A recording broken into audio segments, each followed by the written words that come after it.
The painting I have chosen to discuss today is Mars and Venus, also known as Parnassus, by Andrea Mantegna. It was commissioned by Isabella de S. in 1497, the same year it was completed.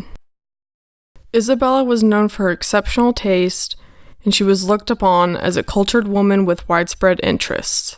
The painting was used by Isabella as a statement of her wealth and how a proper noble woman should spend her time taking in beautiful paintings and poetry.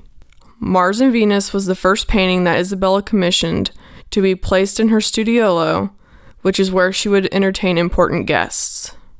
A studiolo, from the Italian meaning little studio, is a small room, often lavishly decorated, dedicated to reading, studying, and writing. It is generally of a relatively private character.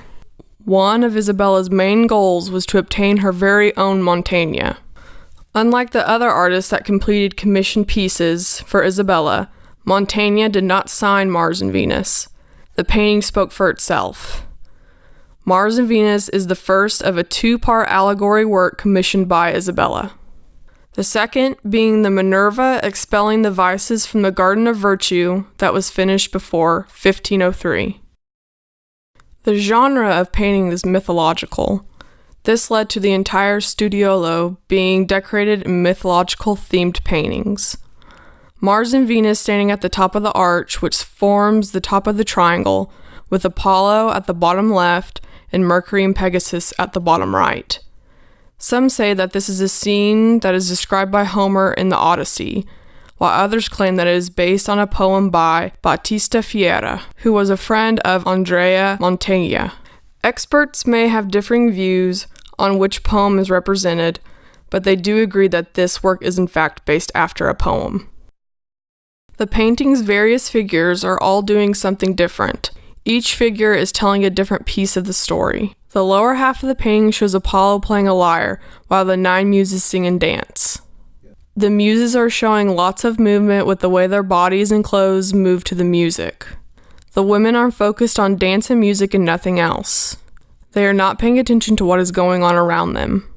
Some of the muses are even looking out of the painting to engage and draw in the viewer. They are wearing clothing that does not pop, but blends in with the other colors that are being used. The second part of the bottom half is Mercury and Pegasus in the Hippocrene Spring. Mercury, along with some of the muses, Mars, and Venus, are standing in the classic stance of contrapposto. Contrapposto is in which the standing human figure is poised, such that the weight rests on one leg, called the engaged leg, freeing the other leg, which is bent at the knee. With the weight shift, the hips, shoulders, and head tilt, suggesting relaxation with the subtle, internal organic movement that denotes life. These figures are standing in somewhat naturalistic poses.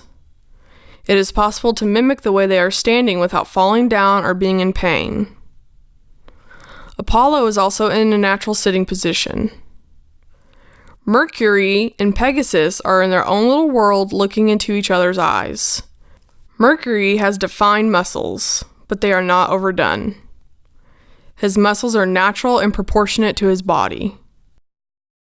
The next two parts of the painting interact with each other. The upper half of the painting shows Vulcan, which is Venus's husband, looking up to Mars and Venus with anger. Vulcan is standing in a legs-apart stance that is very unstable. It looks as though he could collapse at any second. The cave that Vulcan is standing in is dark with jagged rocks and exposed roots. It is an angry backdrop for an angry man that is watching his wife cheat on him with Mars. Mars, Venus, and Cupid are at the top of the rocky arch. Cupid is interacting with Vulcan by mocking him. Vulcan is watching Venus cheating on him, and there's nothing he can do about it. He isn't even able to reach her. Mars and Venus's stance and demeanor are in contrast to Vulcan. Behind Mars and Venus is the bed where the adultery takes place. Perfect. Mars and Venus has many different theories and interpretations that surround it, making it an exciting and interesting work to study. Some art historians say that the painting depicts a story from Homer's Odyssey, that the subject is the ancient conception of nature and its manifestation in the forms of poetic invention. Homer told the story of Mars and Venus to illustrate the tenderness from which nature or harmony are created. Renaissance interpreters saw the painting as a negative moral lesson or exemplum, featuring the seduction of Mars by Venus or the humiliating punishment of both by Vulcan. Exemplum, an example or model, especially a moralizing or illustrative story. Mantegna's version of the story is the most complex. Mantegna idealizes the lovers, even while their impending downfall is being foreshadowed. But he uses a poetic invention where the subject of the painting itself becomes the poetry. Many different and complex interpretations of Mars and Venus exist, but a common theme that can be found in many of the interpretations is poetry. It is hard to doubt that Mars and Venus is in some way connected to poetry, whether it be depicting a poem by Homer, Battista Fiera, or by Mantegna using poetic invention.